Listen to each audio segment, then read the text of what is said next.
update now on the fire that burned down one of New York University's dormitories late last week. Police had ruled that the fire was an arson, but after combing through nearly 43,000 pictures taken at the scene by the students at a dorm party, they have determined the fire was an accident. With us now to discuss this development is Ben Stadler from the NYPD.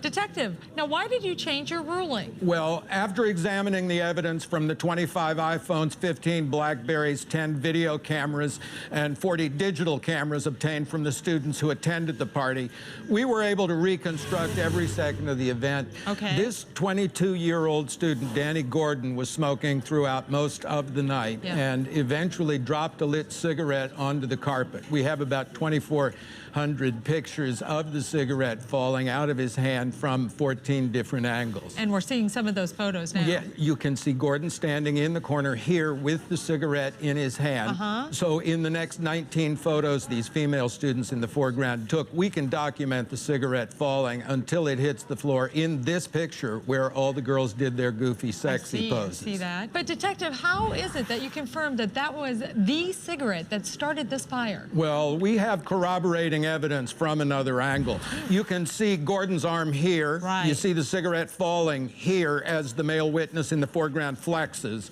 And then here as the male witness lifts up his shirt to show his new falcon tattoo. You can see the fire starting. I see. And in this one, and again in this one, and this picture.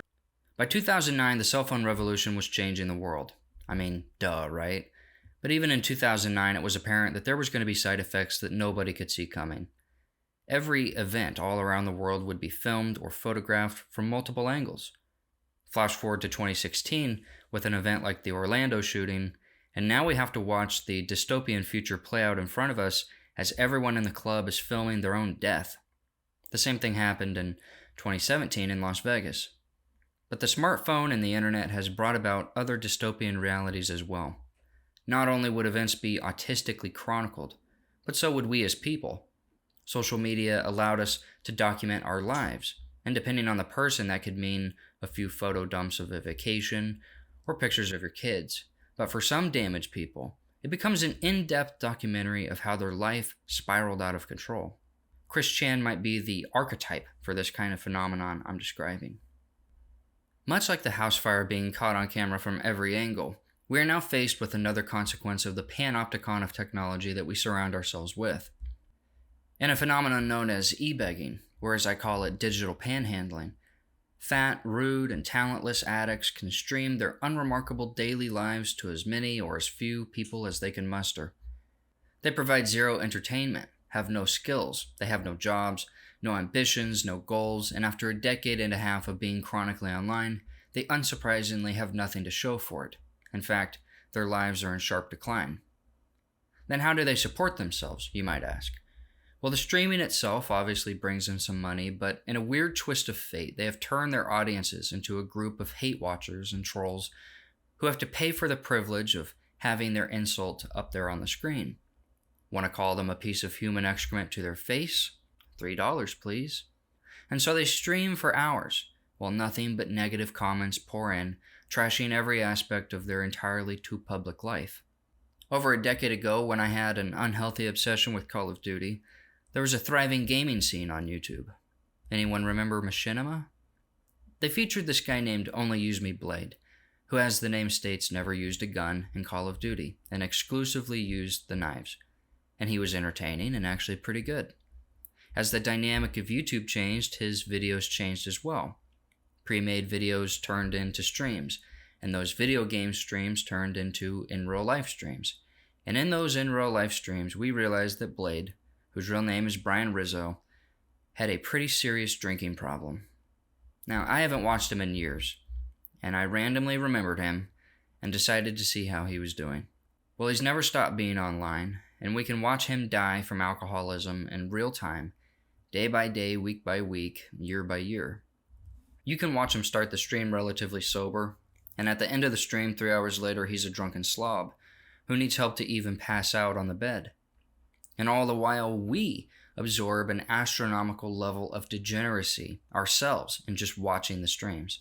People start channels dedicated to these people, dedicated to trolling them or mocking them or to make their lives as miserable as possible. And that's another level of sadness that goes on top of all of this. So not only do you have a cigarette falling, and the whole world watches it, but the whole world laughs at it, ridicules it, spectates it, encourages it, and can interact with that cigarette and make the fire start sooner and be more intense. And perversely, the cigarette needs it just to pay its electric bill.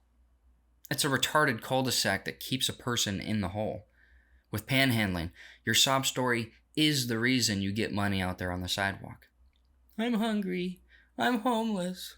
I'm a veteran. God bless. You know, your victim status is worth currency.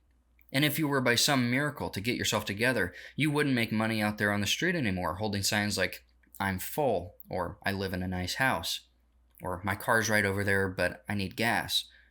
These streamers are fully self-aware of exactly where they're at in life, and are simply leveraging their loserdom into making some money, much like a circus freak did 100 years ago. The whole thing makes me sad, to be honest. When you hear Yuval Harari say something like this, the problem is more boredom and what to do with them, and how will they find some sense of meaning in life when they are basically meaningless, worthless. My best guess at present is a combination of drugs and computer games. How many people is he dooming to a life similar to Wings of Redemption or Onlyusemeblade? Obviously, I'm not saying video games inevitably lead people to this outcome, but it is a reality for some small percentage of people. The meme of go touch grass is actually a necessary habit that your life needs. Otherwise, you could end up like these guys, if not physically, but spiritually and mentally. Weak, soft, feminine bundles of sticks that strong nations cannot tolerate in their midst. So which way, Western man? Raw egg nationalist or Onlyusemeblade? Anyways, that's all the time I have for today. If you enjoyed this video and type of content I'm making, consider giving this video a like or maybe subscribing. I will see you all in the next video. Peace.